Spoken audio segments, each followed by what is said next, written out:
Gak boleh seseorang asal-asalan berprasangka buruk. Dan ini juga bukan melegalkan. Artinya apa? Oh berarti ya udahlah kita senantiasa berburuk sangka aja. Enggak juga. Tidak melegalkan. Tidak menghalalkan bahwasanya prasangka buruk itu selamanya boleh. Enggak. Tidak demikian.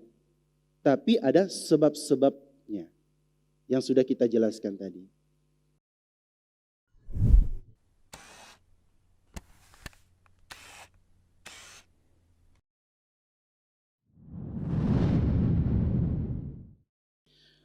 Assalamualaikum warahmatullahi wabarakatuh. Innal hamdalillah nahmaduhu wa nasta'inuhu wa nastaghfiruh wa na'udzu billahi min shururi anfusina wa min sayyiati a'malina. Man yahdihillahu fala mudilla lahu wa man yudlil fala hadiya lahu. Asyhadu an la ilaha illallah wahdahu la syarika lahu wa asyhadu anna Muhammadan abduhu wa rasuluh la nabiyya ba'da wa la rasula. Allahumma shalli wa sallim ala Muhammad wa ala alihi wa ashabihi wa man tabi'ahum bi ihsanin ila yaumil qiyamah. Wa qala Allah ta'ala fi kitabihil karim, ya ayyuhalladzina amanu taqullaha haqqa tuqatih wa la tamutunna illa wa antum muslimun. يا أيها الناس اتقوا ربكم الذي خلقكم من نفس واحدة وخلق منها زوجها وبث منهما رجالا كثيرا ونساء واتقوا الله الذي تساءلون به والأرحام إن الله كان عليكم رقيبا يا أيها الذين آمنوا اتقوا الله وقولوا قولا سديدا يصلح لكم أعمالكم ويغفر لكم ذنوبكم ومن يطع الله ورسوله فقد فاز فوزا عظيما فإن أصدق الحديث كتاب الله وخير الهدى هدى محمد صلى الله عليه وسلم وشر الأمور محدثاتها فإن كل محدثة بدعة وكل بدعة ضلالة وكل ضلالة في النار. Kaum muslimin sidang salat maghrib rahimani wa rahimakumullah. Alhamdulillah, marilah kita senantiasa membasahi lisan kita dengan kita banyak bersyukur kepada Allah Subhanahu wa taala. Bersyukur atas segala nikmat yang Allah anugerahkan kepada kita. Di mana kembali Allah Subhanahu wa taala mempertemukan kita di tempat yang mulia ini dalam keadaan beribadah kepada Allah Subhanahu wa taala. Kalau bukan karena taufik dari Allah Subhanahu wa taala, maka niscaya kita semua ini bukan termasuk orang-orang yang dipilih oleh Allah Subhanahu wa taala untuk melakukan kebaikan, untuk beribadah kepada Allah, untuk menuntut ilmu.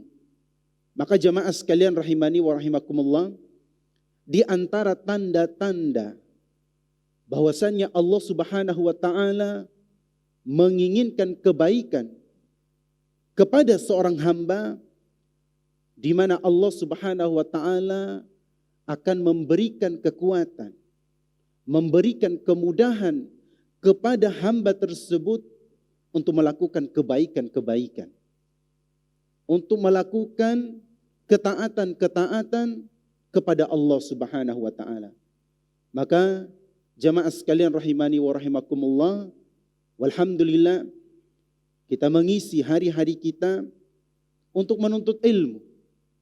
Semoga Allah Subhanahu wa taala memberikan ganjaran pahala kepada kita dan senantiasa istiqomah dalam menuntut ilmu. Jamaah sekalian rahimani wa rahimakumullah, pembahasan kita pada malam hari ini masih berkaitan dengan jagalah diri kita dari berburuk sangka bagian kedua. Ya, kalau pertemuan yang lalu itu bagian pertama dan sekarang bagian yang kedua. Kita sedikit membahas tentang pertemuan kita yang dahulu, di mana pada pertemuan sebelumnya kita lebih banyak membahas tentang seseorang diperintahkan untuk menjauhi yang namanya berburuk sangka. Terutama berburuk sangka kepada Allah Subhanahu wa taala. Seseorang berburuk sangka kepada Nabi dijelaskan oleh para ulama, bahkan ini merupakan ijma' dari para ulama, itu merupakan sebuah kekufuran. Lalu bagaimana jika seseorang berburuk sangka kepada zat yang menciptakannya, kepada zat yang mengatur kehidupannya? Tentu lebih daripada itu. Maka jemaah sekalian rahimani wa rahimakumullah, tidak layak bagi seorang hamba untuk mengedepankan prasangka buruk kepada Allah Subhanahu wa taala. Maka jemaah sekalian rahimani wa rahimakumullah, disebutkan pada pertemuan yang lalu di mana kebanyakan seseorang itu melakukan atau berprasangka buruk kepada Allah itu pada kondisi-kondisi tertentu. Ketika mereka diuji oleh Allah Subhanahu wa taala, ketika mereka jatuh kepada perbuatan dosa dan maksiat, ketika doa mereka tidak diijabah oleh Allah Subhanahu wa taala, atau segala sesuatu yang mana sesuatu itu mendatangkan kemudaratan baginya. Ya, seakan-akan tidak mau menerima yang namanya takdir dari Allah Subhanahu wa taala. Ya. Baik, jemaah sekalian rahimani wa rahimakumullah. Jadi sebagaimana yang kita ketahui bahwasannya prasangka buruk kepada orang lain, kepada sesama muslim, dan lebih-lebih kepada Allah Subhanahu wa taala, ini merupakan sifat yang sangat-sangat tercela. Merupakan akhlak yang buruk. Ya. Sudah sifat yang tercela ditambah dengan akhlak yang buruk. Yang mana bagi setiap hamba-hamba Allah Subhanahu wa taala wajib bagi mereka untuk menjauhi perbuatan atau sifat yang buruk ini, sifat yang tercela ini. Maka orang yang beriman tahu bahwasanya prasangka buruk ini bagian daripada salah satu dari dosa-dosa besar. Nah, kenapa dikatakan dia masuk dari pada dosa-dosa besar itu tadi? Dijelaskan oleh para ulama, ketika seseorang berprasangka buruk kepada Nabi, maka itu jatuh kepada kekufuran. Sedangkan yang kita tahu bahwasannya kekufuran itu merupakan dosa yang besar di sisi Allah Subhanahu wa taala. Ya. Kemudian jamaah sekalian rahimani wa rahimakumullah, orang yang berprasangka buruk kepada Allah Subhanahu wa taala, maka Allah Subhanahu wa taala akan mengancam mereka dengan ancaman siksaan yang pedih. Siksaan yang pedih. Maka daripada itulah Allah Subhanahu wa taala memberikan penegasan di dalam Al-Quran surat Al-Hujurat ayat ke-12. Ya ayyuhalladzina amanu jtanibu katsiran minadh-dhann inna ba'dadh-dhanni itsmun.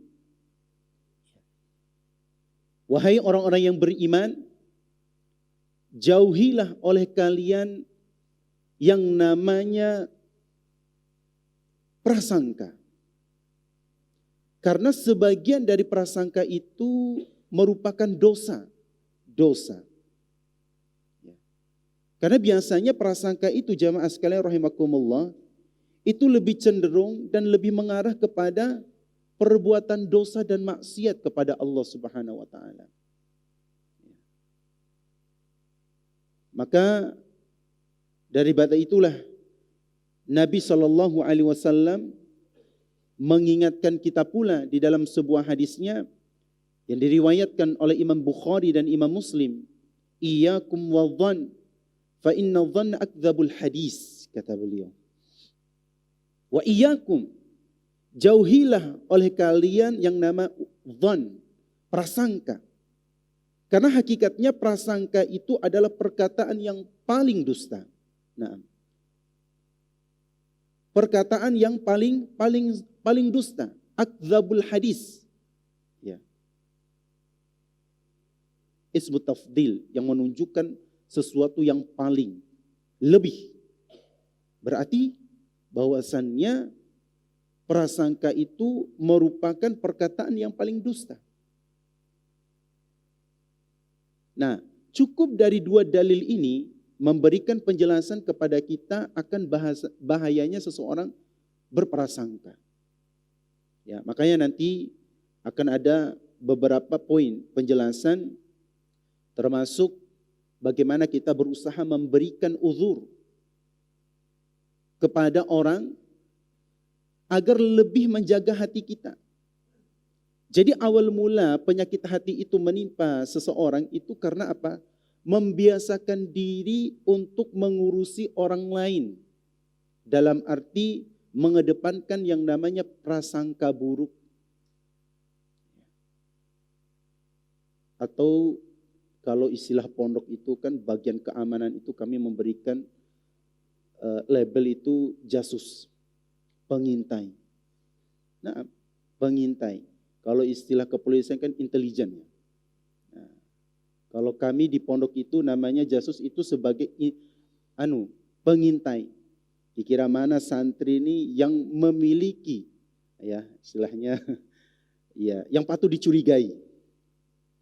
Nah, berarti dari ungkapan ini apakah ada yang menunjukkan bahwasanya prasangka buruk itu boleh? Nah ini juga yang akan kita bahas pada malam hari ini. Baik, kita lanjut kepada pertanyaan tadi. Apakah ya prasangka buruk itu dibolehkan atau tidak? Maka jawabannya adalah sebagaimana yang dikatakan oleh Syekh As-Sa'di rahimahullah, belum menjelaskan berkenaan dengan surat Al-Hujurat ayat ke-12 ini. Allah Subhanahu wa taala kata beliau melarang sebagian besar prasangka terhadap sesama mukmin. Ya. Jadi secara umum Allah Subhanahu wa taala melarang seseorang berprasangka buruk kepada sesama muslim. Karena sesungguhnya sebagian dari prasangka itu adalah itsmun, dosa. Adalah dosa. Yaitu prasangka yang tidak sesuai dengan fakta dan bukti-bukti. Ya. Artinya apa? Jamaah sekalian rahimani wa rahimakumullah. Jika suatu prasangka didasari dengan bukti, didasari dengan fakta atau dalil-dalil yang jelas apa yang menjadi tuduhan tersebut, ya, termasuk sebagian prasangka, maka hal tersebut yang dilarang. Ya. Kemudian selanjutnya berkata Syekh Abdul Aziz bin Baz rahimahullah, beliau mengatakan fal wajibu 'alal muslim alla yasi'a adh-dhann bi akhihil muslim illa bidalil. Kata beliau, maka yang menjadi kewajiban bagi seorang muslim adalah hendaknya dia untuk tidak berprasangka buruk kepada saudaranya sesama muslim. Illa bidalilin, kecuali adanya bukti, fakta akan kecurigaan dia tersebut.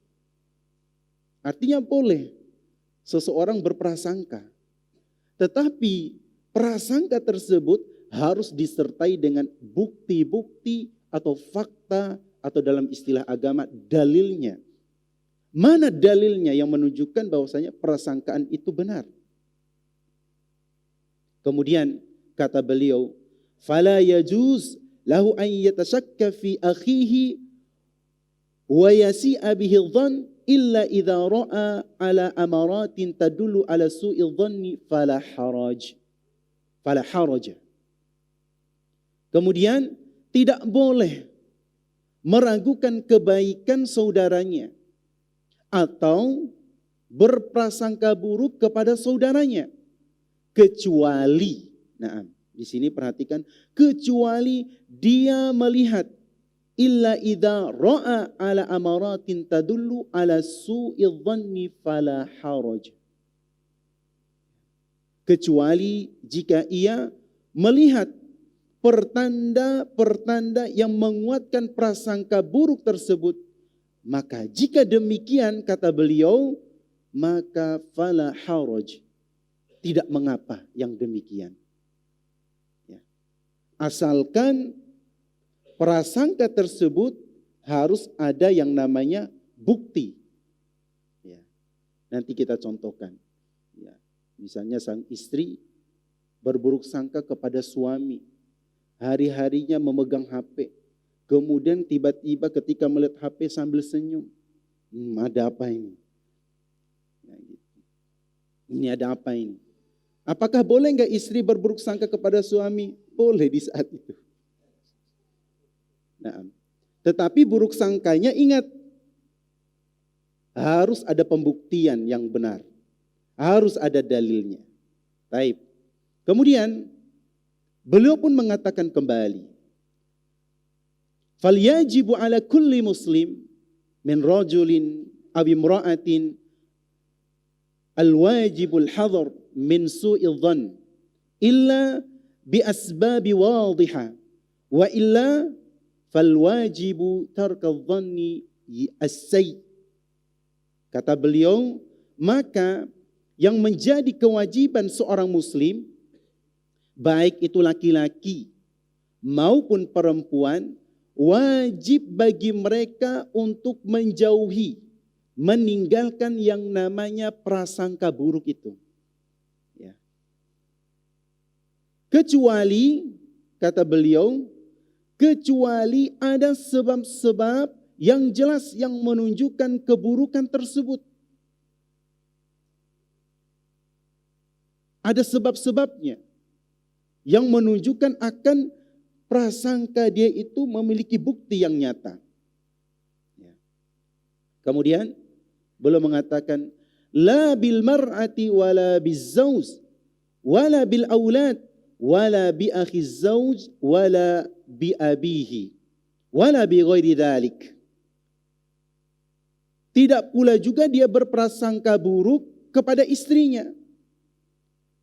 Dan tidak juga dia berprasangka buruk kepada suaminya, kepada anaknya, kepada saudara suaminya, kepada ayahnya, ataupun kepada yang selainnya. Ya. Ini bahaya, apalagi misalnya antara suami dan istri, mereka saling mencurigai satu sama lain, saling berprasangka buruk antara satu dengan yang lain. Nah, inilah awal dari kehancuran di dalam rumah tangga. Nah,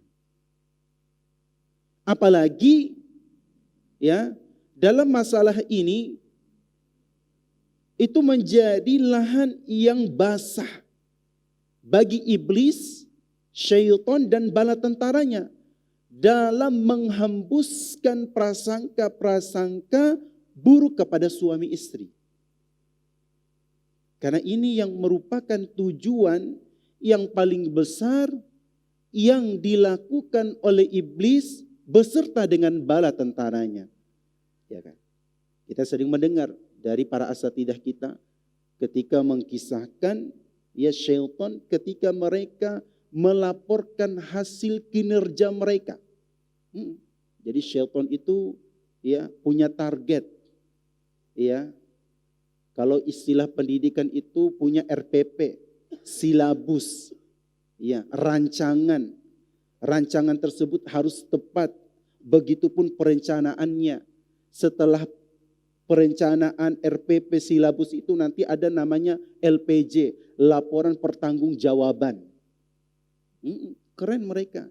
Ya iyalah, karena mereka sudah berpengalaman. Maka jangan macam-macam dengan mereka. Karena punya pengalaman luar biasa.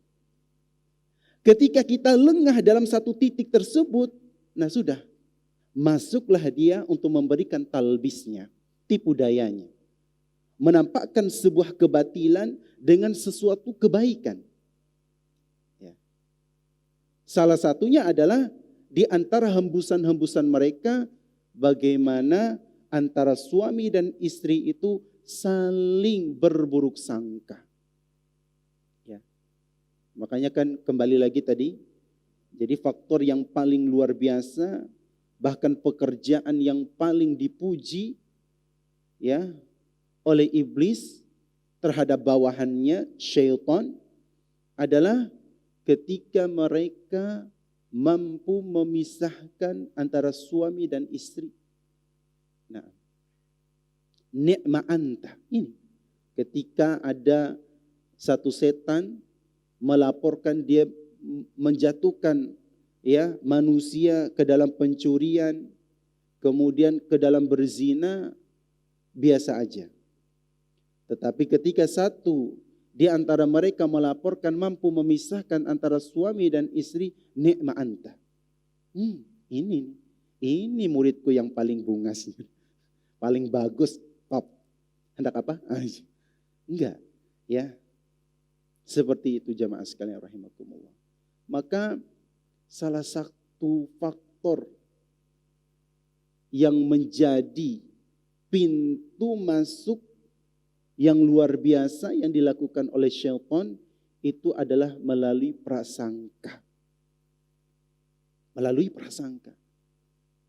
Maka seusaha mungkin kita menjaga hati kita dari yang namanya prasangka. Dan juga berusaha memberikan uzur. Nah, tapi siapakah yang berhak mendapatkan uzur ini?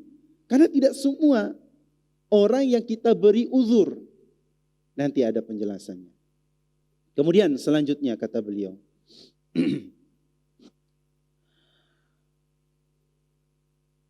Wal wajib husnal dhanni billah wa husnal dhanni bi akhikal muslim au bi ukhtikal muslima wa alla tasi'a dhann illa bi asbabi wadhiha wa illa fal aslu al bara'ah was salamah.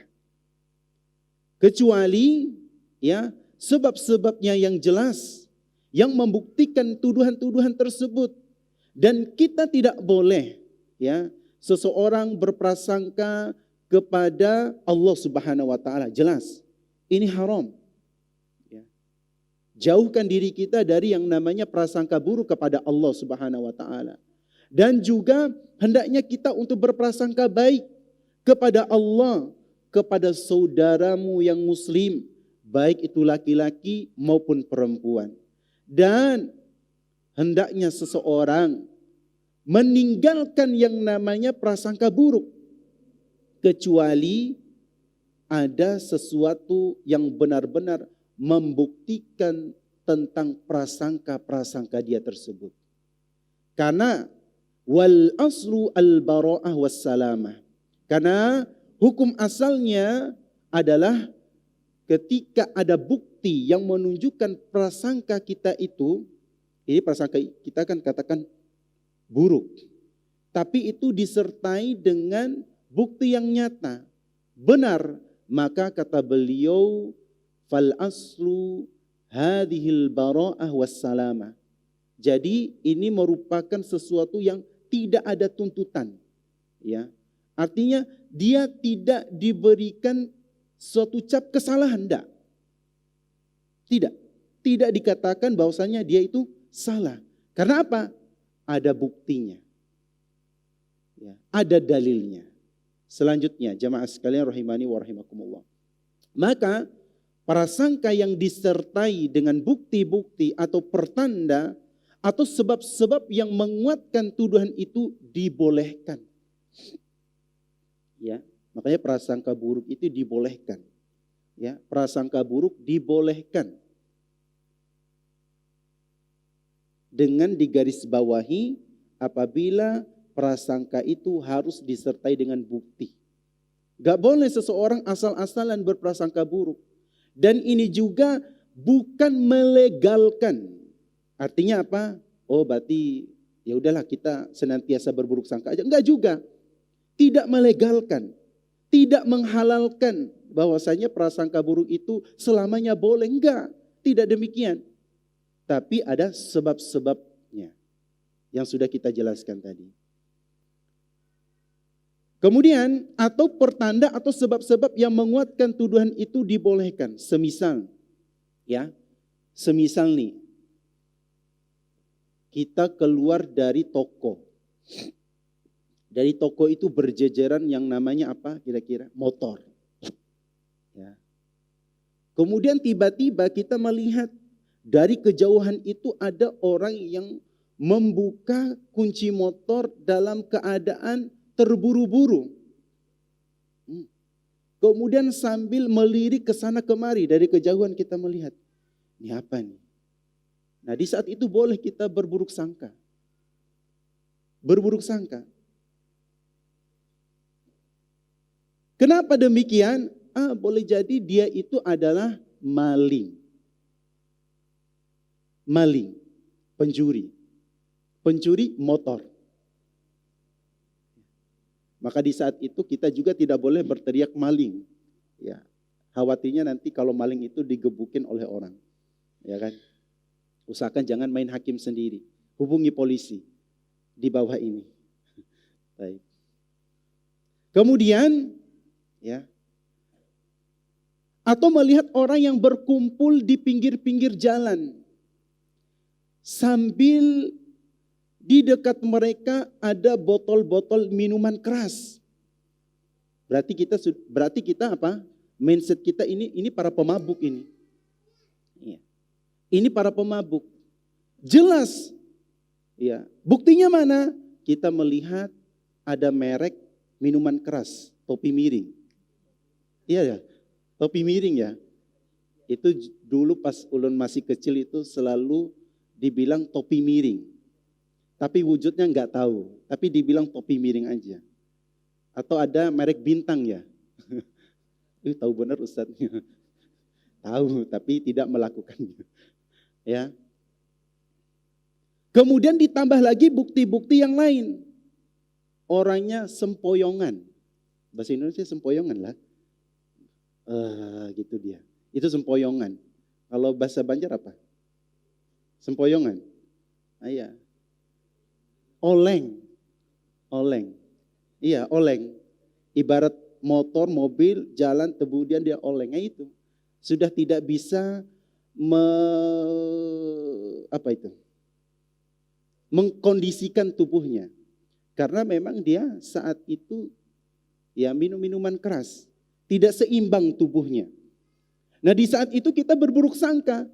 Kenapa kita berburuk sangka? Ya jelas kita melihat bukti sebab-sebabnya. Nah inilah yang dimaksud seseorang dibolehnya berburuk sangka. Yang harus disertai dengan bukti yang nyata. Ya. Lain kisahnya kalau penggerebekan yang dilakukan oleh Satpol PP misalnya. Ya. Di malam tahun baru dan sebagainya. Apakah ini juga termasuk prasangka buruk? Ya iya. Karena Pol PP berpengalaman, ya lebih tahu mereka.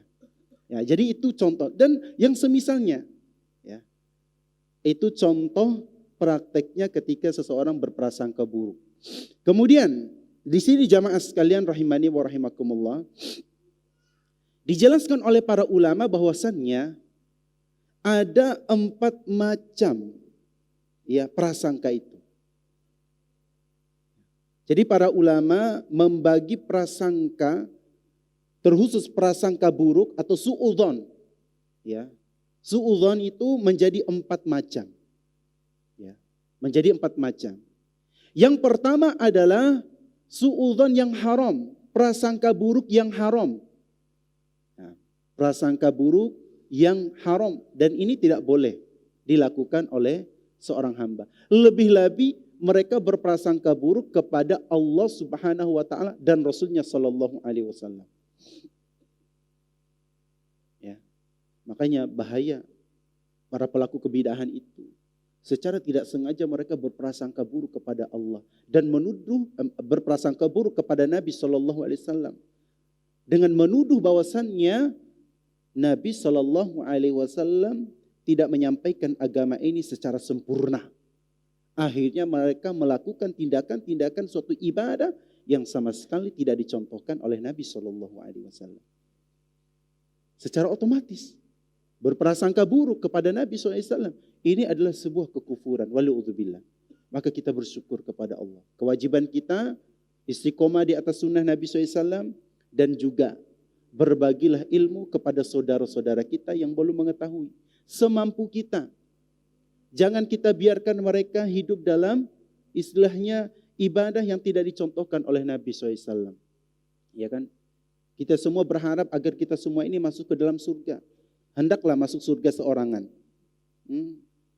Hendak bukan dilawan siapa? Seorangan diri. Lebih baik kita ajak orang lain untuk sama-sama masuk ke dalam surga dengan memberikan nasihat, dengan memberikan pengetahuan yang kita tahu dalam urusan agama ini semampu kita. Ya. Tentu yang lebih utama itu diri kita, keluarga kita. Sebagaimana yang Allah katakan, ya ayyuhalladzina amanu qu anfusakum wa ahlikum naro. Ya. Jauhilah oleh kalian, pertama diri kalian, artinya diri kita sendiri dulu. Kemudian keluarga, baru orang lain. Ya. Kemudian jadi macam yang pertama adalah suudzon yang haram, yaitu seseorang yang bersuudzon, berburuk sangka kepada Allah Subhanahu wa taala dan bahkan juga berburuk sangka kepada mukmin. Orang-orang yang beriman tanpa dilandasi dengan bukti yang nyata. Ya. Ulun izin.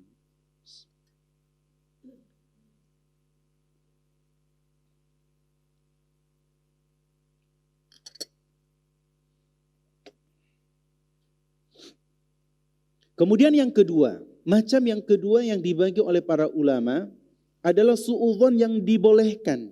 Nah, prasangka buruk yang diperbolehkan, yaitu suudzon kepada sesama manusia yang memang dikenal penuh keraguan, sering melakukan kemaksiatan, juga termasuk suudzon kepada orang kafir. Jadi person ini sudah kita tahu latar belakangnya. Ya. Sudah tahu profilnya, ini memang orangnya pemabuk. Ini memang dia terkenal sebagai perampok. Sudah kita tahu. Nah. Dan jelas, hadhihi wadhihatun jiddan. Ini jelas. Ya. Maka di sini yang dinamakan suudzon, prasangka buruk yang dibolehkan. Kemudian juga kepada orang kafir. Hal ini sebagaimana yang dikatakan oleh Syekh Muhammad bin Shalih Al-Utsaimin, beliau mengatakan yuhramu su'udzanni bi muslim. Ya. Diharamkan seseorang untuk berprasangka buruk kepada sesama muslim. Haram. Ya. Haram bagi kita sesama muslim saling berburuk sangka. Ya. Ammal kafiru fala yuhramu su'udzanni fihi. Adapun orang kafir, ya, adapun orang kafir maka tidak haram berprasangka buruk kepada mereka. Ya. Kenapa? Li'annahu ahlu lidzalik. Karena mereka memang ahli keburukan. Ya. Karena mereka memang ahli keburukan. Kenapa?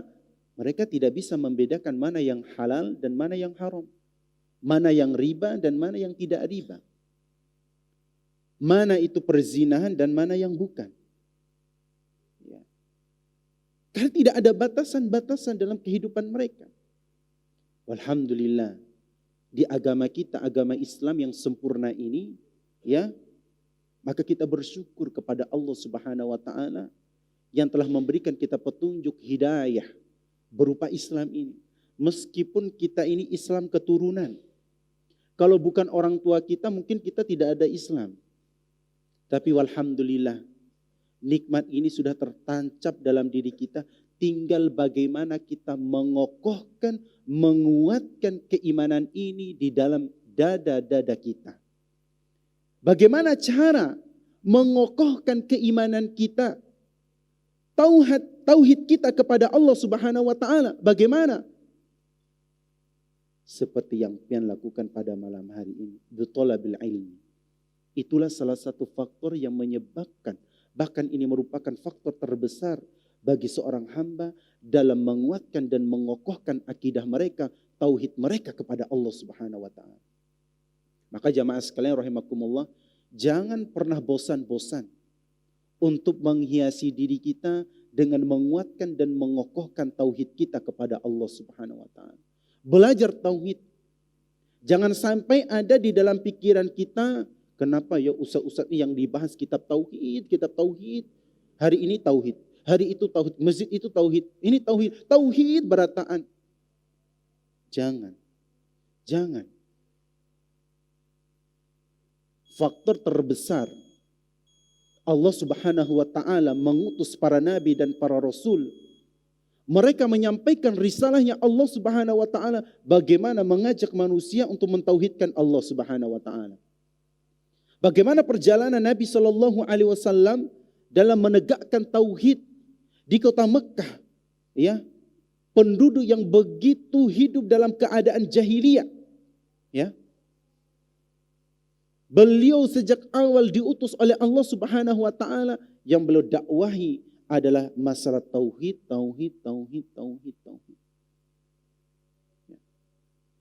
Makanya apa yang menyebabkan terjadinya kelemahan di tubuh kaum muslimin, yang kemudian kita anggap bahwasannya orang-orang kafir mendapatkan kemenangan, maka ketahuilah Syekhul Islam Ibnu Taimiyah mengatakan, ya, orang-orang kafir itu mereka menang, itu bukan karena kekuatan yang mereka miliki, persenjataan yang hebat yang mereka miliki, tetapi lemahnya kaum muslimin. Lemahnya apa? Tauhid mereka, akidah mereka kepada Allah Subhanahu wa taala. Kalau kita berbicara tentang sejarah perjalanan para sahabat, ya, ketika perang Badar, apalagi perang yang pertama kali yang dilakukan oleh pasukan kaum muslimin bersama dengan pasukan kafir Quraisy yang jumlahnya ribuan. Adapun pasukan kaum muslimin sedikit. Tetapi mereka mendapatkan kemenangan. Kalau hitung-hitung, mayoritas atau minoritas yang mendapatkan kemenangan disertai dengan persenjataan yang lengkap. Secara akal kita jelas yang mayoritas disertai dengan persenjataan yang hebat. Tetapi sebaliknya, Allah memenangkan pasukan kaum muslimin. Itu karena apa? Tauhid mereka, akidah mereka kepada Allah Subhanahu wa taala. Ya. Maka jamaah sekalian rahimani wa rahimakumullah, kita bersyukur kepada Allah. Sekali lagi bersyukur kepada Allah atas nikmat Islam ini. Maka manfaatkah nikmat ini, nikmat Islam ini, dengan kita bersungguh-sungguh dalam belajar. Bersungguh-sungguh dalam menimba ilmu. Karena namanya hati kita ini, kalau hati kita lemah, maka akan mudah masuk daripada syubhat. Kalau sudah syubhat masuk, maka subhanallah, syubhat itu sangat kencang jamaah sekalian rahimakumullah. Sebelumnya orang kokoh terhadap agamanya, terhadap sunnahnya, tiba-tiba ketika masuk syubhat, maka apa? Hilanglah keyakinan tersebut. Baik, kita lanjut jamaah sekalian rahimani wa rahimakumullah. Jadi, adapun orang kafir, maka mereka tidak haram, ya, berprasangka buruk kepada mereka. Karena mereka memang ahli dalam keburukan. Adapun orang-orang yang dikenal sering melakukan kefasikan, kemudian kemaksiatan kepada Allah Subhanahu wa taala, maka juga tidak mengapa kita berprasangka buruk kepadanya. Karena jelas atas perbuatan yang mereka lakukan. Kita kenal dan kita tahu orangnya. Ya. Kemudian, kenapa demikian? Karena mereka memang cenderung cinta akan perbuatan demikian. Kata Syekh Muhammad bin Shalih Al-Utsaimin. Kemudian beliau mengatakan kembali, wa ma'a hadza la yanbaghi lil insan ay yatatabba'a awratin nas wa yabhasu anha li'annahu qad yakunu mutajassisan bihadzal amal, kata beliau. Namun meskipun itu diperintahkan, boleh kita berburuk sangka kepada orang dengan catatan bahwasannya kita memang melihat orang itu, memang itu perbuatannya, memang itu kelakuannya. Dan kita melihat dengan mata kepala kita dan kita tahu akan bukti tersebut. namun belum memesankan kepada kita. Walau demikian tidak selayaknya, ya. Wa ma hadza la yanbaghi lil insani ay yatatabba'a auratin nas. Maka tidak selayaknya seorang muslim itu mencari-cari, menyelidiki, ya, mencari-cari kesalahan orang lain, ya, tetap itu diusahakan untuk kita menjauhi, ya, menjauhi yang namanya prasangka buruk. Itu supaya lebih menjaga hati kita, sehingga hati kita pun tidak mudah diberikan bisikan-bisikan oleh syaitan. Karena syaitan itu hakikatnya jamaah sekalian rahimani wa rahimakumullah, dia akan berusaha di mana titik-titik tertentu yang menjadi titik kelemahan kita. Boleh jadi dari segi agama, dari segi tauhid, akidah kita, manhaj kita, mereka tidak mampu memberikan talbisnya dan tipu dayanya. Tetapi boleh jadi ada satu sisi yang memang kita tidak mampu untuk mengontrolnya kalau bukan diri kita mampu menjaganya. Boleh jadi mereka memasuki dari titik prasangka buruk ini. Makanya belum mengatakan tidak selayaknya seorang muslim itu mencari-cari dan menyelidiki keburukan orang lain. Karena sikap demikian kadang termasuk tajassus. Ya. Apa itu tajassus? Yaitu seseorang yang suka mencari kesalahan-kesalahan orang lain. Dan kesalahan-kesalahan tersebut bagaimana bisa disebarkan kepada orang lain, itu tidak boleh. Nah, enggak boleh. Apalagi masuk ke dalam kategori menggibahi saudara kita. Ya. Terutama misalnya mohon maaf sekali, kalau kita misalnya ibu-ibu kalau sudah berkumpul kadang lupa diri. Pinanya kalau di dalam perkumpulan itu ada pencok, sudah tuh sambil mengunyah pencok yang pedas, udah tuh. Nah itu jangan sampai. Kalau bisa itu terjadi, usahakan kita cari sesuatu yang menyibukkan diri kita ke dalam hal-hal yang bermanfaat. Kemudian yang ketiga adalah suudzon yang dianjurkan. Ya. Suudzon yang dianjurkan ini atau prasangka buruk yang dianjurkan yaitu suudzon kepada musuh dalam suatu pertarungan. Ya. Sebagaimana yang dikatakan oleh Abu Hatim Al-Busti, belum menyatakan bahwasanya orang yang memiliki permusuhan dan pertarungan dengan seseorang dalam masalah agama atau masalah dunia, yang hal tersebut mengancam keselamatan jiwanya karena makar dari musuhnya, maka ketika itu dia dianjurkan untuk berprasangka buruk terhadap tipu daya dan makar musuh. Ya. Karena jika tidak, ia akan dikejutkan dengan tipu daya musuhnya sehingga dia bisa binasa. Nah ini mungkin bisa kepada TNI misalnya, ya, TNI atau kepolisian. Ya, kalau kepolisian kan ada namanya BIN, Badan Intelijen Negara. Kalau TNI apa? Enggak tahu apa. Badan apa? Pokoknya intelijen dah. Nah, tujuannya untuk ya menjaga stabilitas negara. Kalau pinanya ada pengacau-pengacau negara. Kemudian yang terakhir adalah suudzon yang wajib. Berarti wajib ini. Kada boleh ditinggalkan. Ya. Yaitu suudzon yang dibutuhkan dalam rangka kemaslahatan syariat. Contohnya apa? Orang yang jelas akidahnya batil. Itu bahaya dalam perkara agama. Ya. Orang yang batil pemikirannya. Kemudian yang kedua diantaranya adalah boleh terhadap perawi hadis yang dijahr. Nah ini bagiannya Ustaz Haikal nih, ulun tidak bisa menjelaskan. Ya kalau masalah hadis ada ahlinya. Kemudian baru penjelasan siapa yang diperbolehkan kita memberikan uzur ya dalam berprasangka.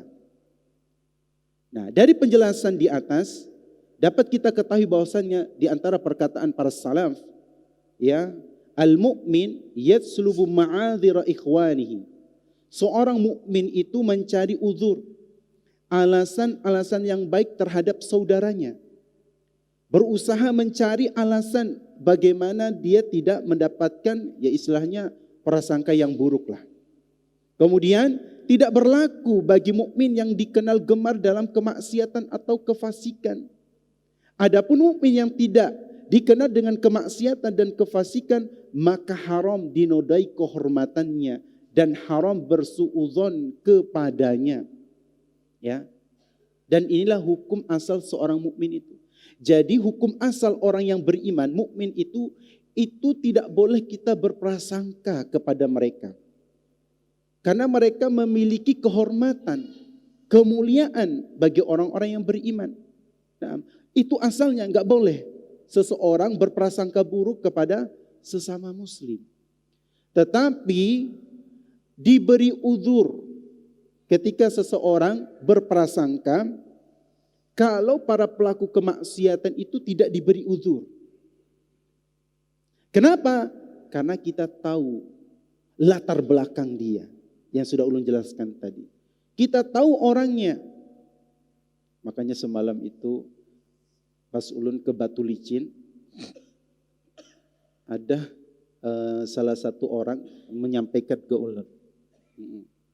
Ada salah satu orang di daerah Martapura, beliau hijrah ke daerah Satui, ya daerah Satui. Nah, subhanallah, orang sebelum beliau berhijrah, ini berhijrah maksudnya pindah, ya. Pindah, dikenal di kampungnya subhanallah pelaku maksiat. Pelaku maksiat.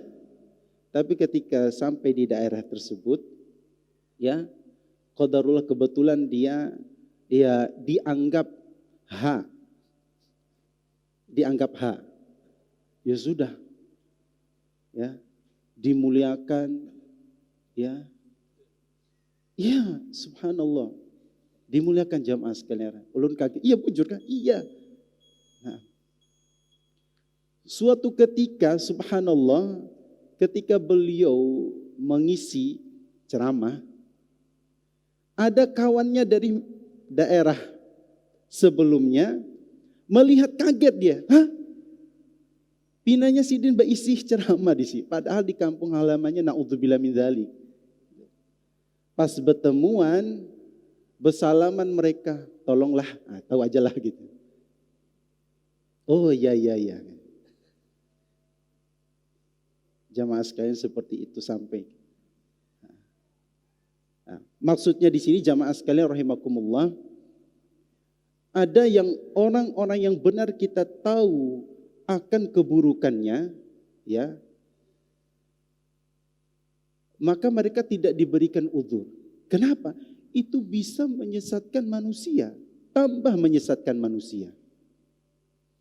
Lain kisahnya misalnya yang kita tahu akan keilmuannya.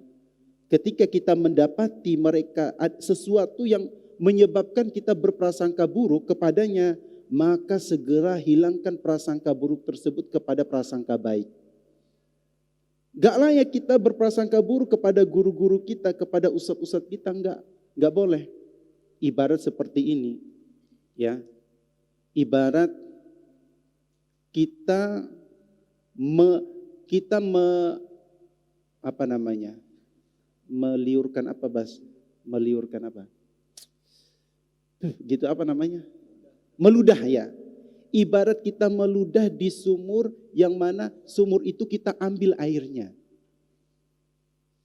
Artinya apa? Kita ngambil ilmu dari guru kita tersebut, kemudian kita bicarakan aibnya. Itu maksudnya. Kemudian kita gibahi mereka. Kemudian kita prasangka buruk kepada mereka. Kan gak layak demikian. Kenapa? Karena kita mengambil ilmu dari mereka. Dan ini nasihat untuk bagi para santri-santri. Ya. Kita juga semua tolabul ilmi. Maka tidak layak, ya, bagi seorang tolabul ilmi berprasangka buruk kepada guru-guru mereka, kepada ustadz-ustadz mereka. Tetapi berikan uzur kepada mereka. Apabila kita mengetahui mereka secara zahir kita, karena kita tidak tahu hati seseorang, zahirnya kita mereka berbuat baik. Ya, nah inilah jamaah sekalian, rahimani wa rahimakumullah, sebagaimana yang dikatakan oleh Nabi SAW di dalam sebuah hadis yang diriwayatkan oleh Ibn Hibban, aqilu dzawil hayat zallatihim. Kata beliau, maafkanlah ketergelinciran orang-orang yang baik. Katakanlah mereka jatuh kepada keburukan, tapi berusahalah kita memaafkan ketergelinciran mereka itu.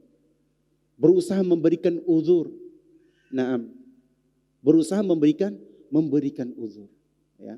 Baik jamaah sekalian rahimani wa rahimakumullah, ini yang bisa ulun sampaikan, mudah-mudahan bermanfaat.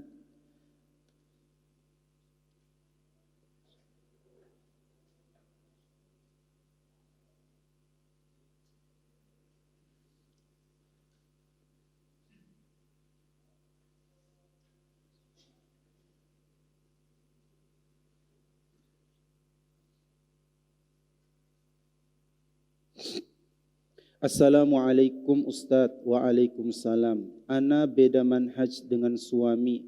Rasanya berat Ustadz. Mohon doanya untuk suami. Semoga Allah memberi beliau hidayah sunnah. Ya, semoga suami pian mendapatkan hidayah sunnah dari Allah Subhanahu wa taala. Ya. Dia tidak suka mendengar kajian salaf. Ana ingin nyekolahkan anak-anak di sekolah yang mengajarkan sunnah, yang bermanhaj lurus, yang di mana di zaman sekarang ini yang anak takutkan pergaulan anak-anak luar biasa fitnahnya. Sedangkan suami sangat tidak suka. Apakah memang harus sekolah umum mentaati kemauan suami dengan konsekuensinya? Baik. Jamaah sekalian rahimani wa rahimakumullah. Ya, tentu seseorang diberikan ujian yang berbeda-beda. Kadang istrinya yang alhamdulillah mendapatkan hidayah, tapi suaminya kada. Dan sebaliknya, suaminya mendapatkan hidayah, tapi istrinya kada. Atau kedua-duanya mendapatkan hidayah, tapi keluarga besarnya tidak. Nah, itulah lika-liku dalam kehidupan di dunia ini. Nah, bagaimana menyikapi permasalahan-permasalahan ini? Yang pertama adalah yang harus kita ketahui bahwasannya hati seorang hamba itu berada di antara daripada jari jemari Allah Subhanahu wa taala. Ya. Ketika segala usaha kita lakukan untuk mengarahkan suami kita, contoh saja ya. Enggak mungkin istri kita, ya. Suami lah. Kayak apa bahasanya? Suami misalnya, ya sudah melakukan usaha-usaha pendekatan dengan cara yang baik. Misalnya sang istri sudah semakin taat kepada suami setelah dia bermanhaj salaf misalnya, ya pokoknya pelayanannya, servisnya luar biasa, mengalahkan servisnya hotel. Iya, itu kan salah satu usaha. Nah, itu bagian dari ikhtiar seorang istri bagaimana bisa suami ini jatuh dan luluh. Ya. Nah, setelah melakukan ikhtiar itu jamaah sekalian rahimakumullah, tadi ulun sempat menyinggung bahwasanya hati seorang hamba itu berada di antara daripada jari jemari Allah Subhanahu wa taala. Dan Allah berkehendak kepada hambanya yang dia kehendaki. Nah, bagaimana agar Allah bisa membalikan hati yang keras tersebut kepada hati yang lembut dan menerima dakwah ini? Tidak lain dan tidak bukan adalah dengan kita banyak berdoa kepada Allah Subhanahu wa taala. Rasanya pekan yang lalu, Senin yang lalu, di antara kondisi poin yang ulun jelaskan, di antara kondisi yang seseorang mengharuskan mereka untuk berbaik sangka kepada Allah tatkala mereka berdoa kepada Allah Subhanahu wa taala. Kenapa? Karena pada poin ini kadang-kadang banyak orang yang kufur. Kadang-kadang mereka tidak sabar ketika mereka mau berdoa kepada Allah, rasanya kepingin cepat dibalas oleh Allah. Ya itulah manusia. Kepinginnya yang instan. Mie pun instan. Ya. Gak bisa. Harus yang namanya berproses. Ibarat Masjid Imam Syafi'i ini gak mungkin kan tiba-tiba terbangun begitu saja. Tapi berproses. Ya, minta perizinan dan sebagainya. Dan itu membutuhkan yang namanya sebuah kesabaran. Begitulah seorang istri, maka bersabarlah ketika menghadapi suami yang belum mendapatkan hidayah dan petunjuk dari Allah Subhanahu wa taala berupa manhaj salaf. Tugas pian adalah tadi, usahakan melakukan perbuatan-perbuatan yang tentu perbuatan yang disyariatkan jelas, yang bisa meluluhkan hati suami. Dan insya Allah pian lebih tahu dengan masalah itu. Bagaimana cara meluluhkan hati suami. Insya Allah ada saja caranya. Dan jangan lupa disertai dengan yang namanya doa kepada Allah. Doa yakin bahwasannya apa yang kita panjatkan untuk kebaikan suami itu diijabah oleh Allah. Sebagaimana kata Nabi SAW, Udu'ullaha wa antum muqinuna bil ijabah. Mintalah kalian kepada Allah dalam keadaan kalian yakin seyakin-yakinnya bahwasannya doa yang kalian minta pasti diijabah oleh Allah Subhanahu wa taala. Baik itu Allah kabulkan hari itu saja, baik kapan terserah Allah Subhanahu wa taala, yang penting tetap berusaha berdoa kepada Allah Subhanahu wa taala. Kemudian ya, sekiranya anak itu tidak bisa disekolahkan, katakanlah di sekolah yang bermanhaj salaf, ya. Kemudian suami juga berkeras hati, enggak. Ya, jangan sampai sama-sama keras hati maupun keras kepala. Harus ada yang mengalah. Maka dalam kondisi ini kalau sama-sama keras hati, maka tidak akan ada solusinya. Yang bisa-bisa menjadi korbannya kan biasanya anak.